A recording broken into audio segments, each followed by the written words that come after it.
daidai. Assalamu alaikum wa rahmatullahi wa barakatuhu. Yau muna ranar Litinin 4 ga watan Zulhijja, hijira na da shekara 1445, wanda ya daidai da 10 ga watan Jun miladiya shekara ta 2024. Hadisin yau an Shaddad bin Aus radiyallahu anhuma qala ثنتان حفظتهما عن رسول الله صلى الله عليه وسلم قال إن الله كتب الإحسان على كل شيء، فإذا قتلتم فأحسنوا القتلة، وإذا ذبحتم فأحسنوا الذبح، وليحد أحدكم شفرته فليرح ذبيحته. رواه مسلم.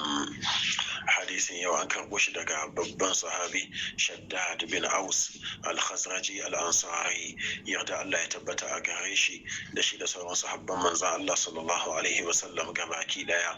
Wannan babban sahabi Shaddad bin Aus shine rawaito yace thintani hafiztuhuma an rasulillahi sallallahu alaihi wasallam qala inna allaha kataba al-ihsana ala kulli shay, fa idha qataltum fa ahsinu al-qitla, wa idha dhabhtum fa ahsinu al-dhabha, wa liyuhidda ahadukum shafratahu falyurih dhabihatahu.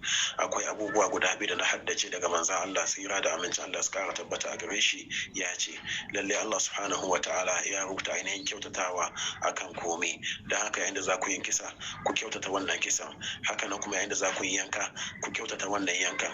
Dayan ku ya koda abun yankan shi, abun da zai yanka da shi, domin ya hutar da ainihin dabbar shi da zai yankawa.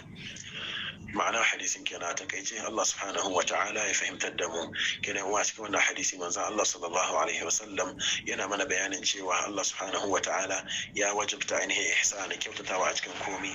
Ma'ana a matsayin mu na musulmai duk wani abu da zamu yi ana bukata a gare mu wannan abu mu yi shi ainihin da kyautatawa. Misali yayin da zamu ainihin kisa, ma'ana dabba ce wadda ya kamata ainihin a kashe ta kamar maciji ko wani abu makamancin haka nan, to yayin da zamu ainihin kashe wannan dabbar zamu yi wannan kisa mu kyautata ainihin wannan kisa. Abin da zamu ainihin kashe ta da shi ya kasance wuka ne ko mashi ko takobi ko bindiga, lalle mu koda da kyau domin ainihin mu hutar da ita, kada mu mata ainihin kisa da yawa. Haka nan kuma yayin da zamu yanka dabba saboda ainihin layya ko suna ko wani abu makamancin haka nan, wannan ma na buƙatar ainihin ihsan, ana buƙatar kyautatawa a gare mu mu koda ainihin wukan mu ko ainihin takobi ko abin da zamu yanka da shi da kyau domin ainihin wannan dabbar mu hutar da ita kada mu mata ainihin kisa da yawa. Wannan kenan. Allah subhanahu wa ta'ala ya fahimtar da mu, Allah ya samu daga cikin masu sauran magana tare da aiki da mafi kyau daga ciki. Allah ya maido da mu akan koyarwa addini maidowa na gari. Yan uwan musulmi da ke Filistin, Allah subhanahu wa ta'ala ya kawo musu dauki.